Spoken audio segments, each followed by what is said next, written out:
5 menit itu untuk menyadari hal-hal itu. Sehingga 5 menit itu setiap hari menjadi kekuatan kita melewati hari itu. Nah, coba sekarang merenung sebentar, sejauh mana kita punya dan berani meluangkan waktu setiap hari agar Tuhan itu suaranya bisa kita dengar.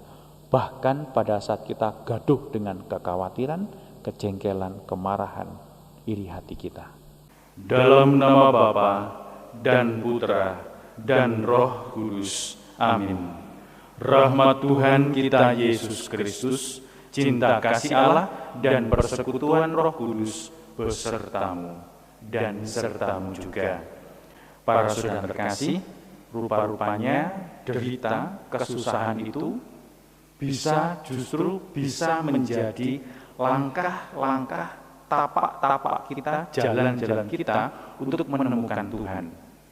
Jadi apa yang kita benci, apa yang kita tidak senangi bisa membawa kita pada pengalaman akan Allah. Dan itulah yang dialami oleh Santa Magdalena de Pazzi, seorang perawan Karmelit. Dia hidup pada abad ke-16 pertengahan di Italia. Kerinduan dia untuk terus mencintai Yesus membawa dia pada penderitaan. Dia perlu melepas banyak yang dia senangi, tetapi dia menemukan sesuatu yang rupanya dia rindukan. Nah, itu mari di awal Ekaristi ini kita hening dulu sejenak.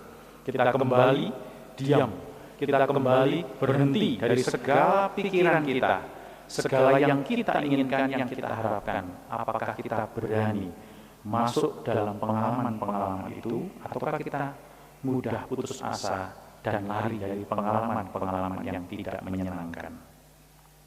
Marilah berdoa.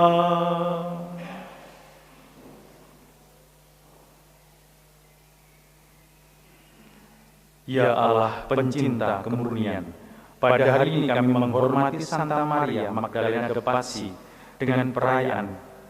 Hatinya dikobarkan oleh cinta kasih-Mu dan dilimpahi karunia surgawi. Perkenankanlah kiranya kami mengikuti teladan kemurnian dan cinta kasih-Nya. Demi Yesus Kristus Putra-Mu, Tuhan dan pengantara kami, yang hidup dan bertahta bersama Dikau dalam persekutuan dengan Roh Kudus, Allah sepanjang segala masa. Amin. Para saudara terkasih, biasanya Injil ini itu ditafsirkan sebagai yang penting tuh kita dekat dengan Tuhan. Bukan. Injil ini bukan mengatakan kerja, kesibukan itu tidak lebih penting daripada doa. Bukan. Tetapi dalam setiap kesibukan kita perlu melibatkan Tuhan. Penting bahwa terus berada di hadapan Tuhan. Itu bukan berarti di gereja terus gak kerja doa terus enggak. Orang perlu dapurnya mengasap, punya asap nih. Bisa masak, listrik bisa nyala. Orang perlu kerja. Tetapi dalam setiap aktivitas itu Tuhan perlu dilibatkan. Dewasa ini orang itu sadar akan Tuhan, tahu Tuhan ada, iya. Tetapi Tuhan hanya ada di gereja. Begitu keluar, wes jaga toko, ya urusan sendiri. Tuhan nanti, Tuhan di belakang Tuhan di gereja. Kalau saya doa, ya ada Tuhan. Tapi kalau pas melayani orang, yo ketus, yo marah-marah, jengkel, lupa akan Tuhan. Nah itu loh maksudnya. Jadi di tengah-tengah kita melakukan aktivitas kita, jangan sampai hanya sibuk dengan apa yang kita inginkan.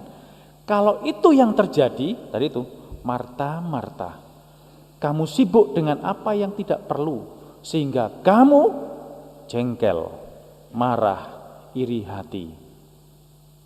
Lalu mulai, kalau anak sekarang bilang negative thinking, mikir elek-elek karo koncone. Alah itu mulai dah. Gosip karena itu. Karena kesibukan kita tidak disertai kesadaran bahwa Tuhan ada bersama dengan saya. Maka dilepaskan. Maka pelan-pelan seperti hari Minggu kemarin, Roh Kudus ada, Roh Tuhan ada. Berteriak, membimbing kita. Tetapi suaranya tidak terdengar, tertutup oleh kegaduhan, kekhawatiran kita, gosip kita, iri hati kita, kejengkelan kita, kemarahan kita. Terus setiap hari. Kok ndelok podo ae, ndelok bojone kalau lagi jengkel, dia buat baik pun tetap marah. Ya toh? Kalau pas gak jengkel, dia sampai elek gimana ya wis lah gak apa-apa wis. Nah, itu. Hal yang sama dibuat itu bisa berbeda penafsirannya. Nah, para saudara terkasih, coba kita merenung sekarang. Apakah dalam setiap hari, kalau suster ini kan brevir, doa pagi, misa, terima komuni loh nih. Saya kan terima komuni. Kenapa yang kita buat bisa berbeda? Karena ini. Tuhan hanya ada di gereja. Tuhan hanya ada di tabernakel. Tuhan hanya ada tadi waktu aku misa. Tuhan hanya ada waktu aku berdoa. Tidak. Roh Kudus itu, Roh Tuhan itu, Tuhan ada terus bersama dengan kita. Tapi kita yang kerap mengabaikan Tuhan. Lalu pada saat menghadapi orang yang marah, kita ikut marah. Pada saat kita dipancing, digoda oleh hal-hal yang tidak jujur, yang membuat kita berbuat dosa, ya kita ikut. Kenapa? Karena lupa bahwa iya ada Tuhan. Nah, coba sekarang direnungkan sejenak. Apakah hari-hari hidupku dipenuhi dengan kesadaran? Itu bahasa kerennya itu ya, namanya kontemplasi. Orang itu memandang Allah, kesadaran akan Allah ada dalam setiap tindakan. Itu tidak mungkin kalau kita tidak punya waktu setiap hari berhenti dari semuanya, itu namanya momen doa, berhenti dari semua kegiatan, kekhawatiran, berhenti, doa sebentar. Maka kemarin saya bilang 5 menit setiap hari itu membantu kita sadar bahwa Tuhan ada. Tuhan ada pada saat saya lagi marah dengan suami. Tuhan ada pada saat saya sedang jengkel, iri hati dengan orang yang gosipkan saya. Tuhan tetap ada menyertai saya pada saat saya sakit. Pada saat saya sedang mengalami hal-hal yang tidak enak. Hal-hal yang membuat saya terpuruk, membuat saya tersiksa, membuat saya merasa tidak berharga. Semuanya Tuhan tetap ada. Nah, tinggal kita sadar enggak Tuhan itu ada di situ bersama dengan kita. Mungkin melalui anak kecil, melalui orang-orang yang tidak kita perhitungkan, melalui peristiwa-peristiwa yang mungkin tidak kita sadari. Nah, 5 menit itu untuk menyadari hal-hal itu, sehingga 5 menit itu setiap hari menjadi kekuatan kita melewati hari itu. Nah, coba sekarang merenung sebentar, sejauh mana kita punya dan berani meluangkan waktu setiap hari agar Tuhan itu suaranya bisa kita dengar. Bahkan pada saat kita gaduh dengan kekhawatiran, kejengkelan, kemarahan, iri hati kita. Aku telah disalibkan bersama Kristus, namun aku tetap hidup, tetapi bukan lagi aku sendiri yang hidup, melainkan Kristuslah yang hidup dalam diriku. Marilah kita berdoa.